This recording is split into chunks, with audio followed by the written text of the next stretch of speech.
It's time for Talk Digest. Let's talk about what we learned from Valerie today. What were your thoughts about the things that she shared today, Fatima? Honestly, I was so impressed. I mean, Valerie is such an accomplished person doing so many things. And I think the most surprising part for me was about what are the issues actually affecting our community. When I asked that question to her, I thought, oh, it's probably going to be about sedentary lifestyle or teenagers are always on their phones. But it was actually way deeper than that. And especially talking about Alice and how in depth she went into it, it really opened my eyes to a lot of like the social structures that exist in our community. No, I find that interesting. I really like the Alice stuff for sure, especially because it's always surprising to me how little income people have to meet the federal poverty guidelines, right? I looked it up the other day, and I think for like a household of two, they have to be making I think it was something like $21,000 a year, right? Like, that is beyond, like, poor in my mind, right? And I'm just imagining because I actually have an adult daughter who is a single mom, and she has a six-year-old daughter, and she makes obviously more money than that, thankfully.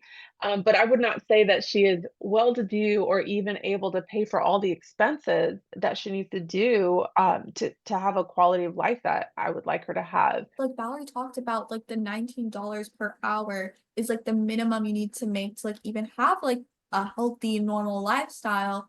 And then you think about a lot of the jobs that we have that only provide minimum wage, which is way less than that. Not only less than that, but that was $19 for one person. So if you're a single mom, you essentially need to be making twice that, which I feel like if I do math, I'm gonna embarrass myself, but what is that, like $38 an hour? I could tell you my kid does not make anywhere near $38 an hour to be able to afford that kind of lifestyle for her and her child. So it is very interesting when you start putting it into terms like that and start thinking about what that means for people living in the community. Because Williamson County is such a beautiful, beautiful county to live in, but the fact that you have to make that much money to have a lifestyle that is just, I would say comfortable even, just to meet your basic needs. Isn't that the terms that I think Valerie said is just Oh, basic those are the needs? exact words she said. Yeah. Yeah, so that's a lot of money. I don't think most jobs are paying $38 an hour for single moms. So, it was just interesting. I also thought there was a few other things that were pretty interesting about what she shared. I really appreciated her explaining more about the community health assessment. Yes, Um, I loved the whole way she explained it, and I think one of the most interesting parts to me was talking about the way they gather data. I know it's so easy to just go on like a census or just look online about some of like this data, but it was so cool that they actually go out to people and talk to them and get their opinions. And then they host those meetings where people can come in and talk even more. So I feel like it's a very holistic assessment. I think that's really true. I think a lot of times, people are kind of intimidated by data, and they don't think about the fact that data is created by everything we do. There's data everywhere, right? Like, they just don't always think about what that means, but by using data, it can help give credibility to the work that you're doing, and I really like the way that they're gathering that information as well. I thought that was pretty special. I also really liked that she pointed out some of the themes that they found in this year's assessment because it's kind of in line with what I saw in season one.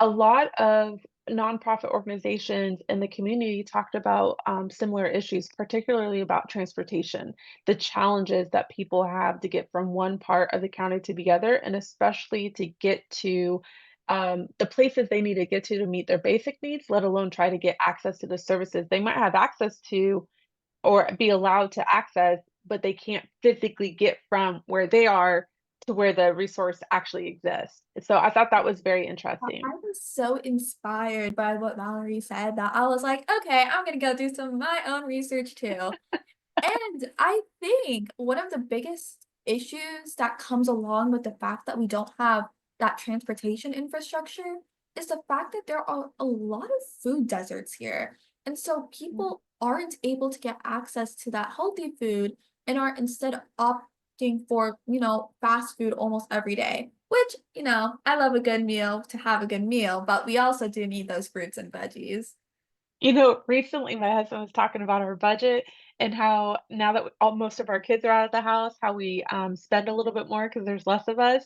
But I was explaining to him we actually also eat differently. So the money goes a little bit differently because we eat a little healthier. We like our food much healthier, which means we go to the grocery store more often because we buy things that don't stay on the shelf as long, right? Just things like Mhm. that really changes things, and having to have access to a store that will actually provide those things would be pretty important. Yeah, I Yeah. healthy food is expensive, but No, I agree. It's interesting about the transportation issue. When I was a teen mom in Washington State, I actually started college at 16. And I already had a child, and I was pregnant with my second child.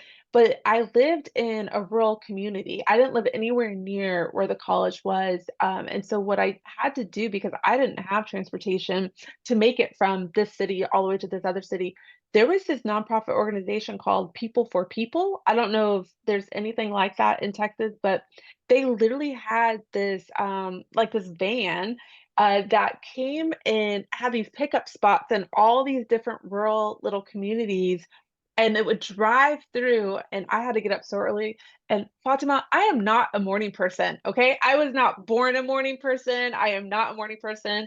But in Washington, in the snow, I would have to walk down to the street where the bus would actually come at, and then I would get on the bus, and it would take 2 hours to get to this city that was really more like a 40-minute drive maybe, but because of all the stops it would take, but then it would drop me off at the college. I could go all day, and they would have another bus that would take back on the same long route. Um, so it was just very, I would just say that I wouldn't be where I am today without these opportunities and the community resources that existed at the time.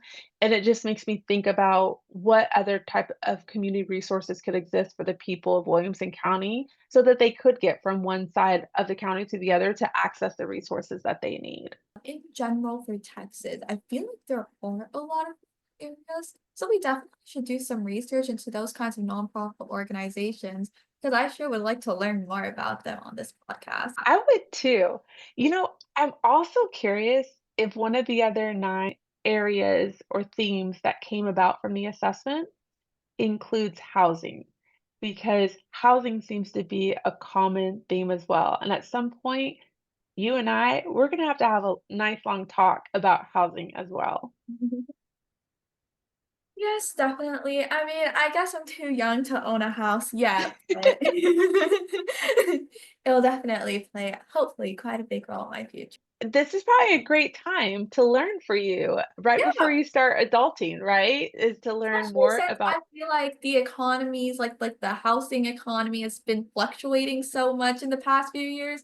It'll definitely be a very interesting topic to cover. Yeah. Another thing that I love this part was about how Valerie was talking about how she even came to be part of the Healthy Williamson County Coalition and because it seems like that it was her finding the organization, but really the organization found her. It didn't seem like she was like actively looking for it. She just somehow ended up in the perfect role. Well, she had obviously shared with us that she worked, over 30 years in this intersection between public health and education and social change. But I I find it also very interesting that she somehow made her way to this specific role when, Um, I mean, just out of every job you could possibly get, that she somehow finds this specific job that seems to be such a perfect fit, or that the job found her. I will tell you, it doesn't often happen like that all the mhm. time, and it's a beautiful thing to see that when you've got the right fit for the right person in the right job is just it's just wonderful.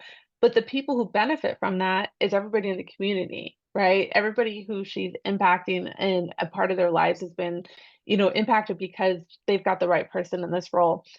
I find it interesting that She is seems so, smart and so knowledgeable about all of this stuff, and I've, like, met her maybe 1 other time, maybe 2 other times before all of this.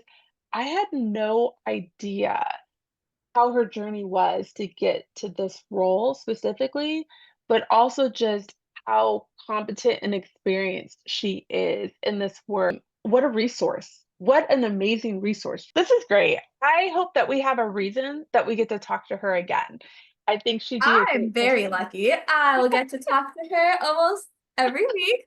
So So what you're saying is, if I wanna spend more time with Valerie, I should join or be a part of the different community groups that she is a part of and leads and, actually make an impact in the community, but also I get to have some time with Valerie if I do that, and of course, like there's like meetings that people can join. But if the listeners, oh wait, why do we keep calling them listeners? right?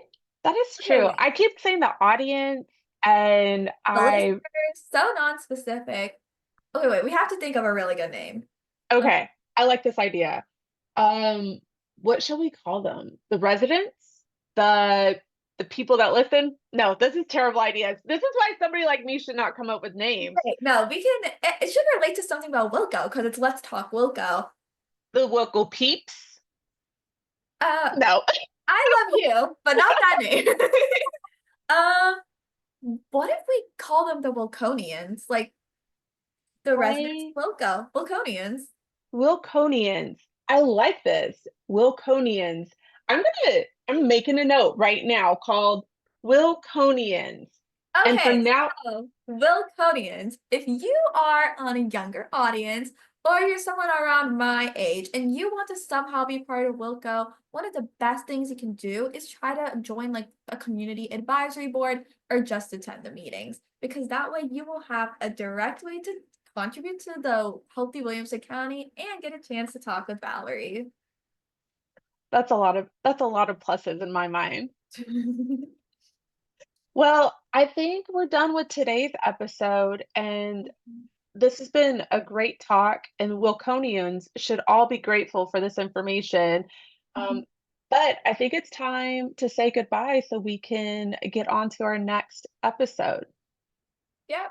Have an amazing rest of your day, Wilconians. See you later. Adios.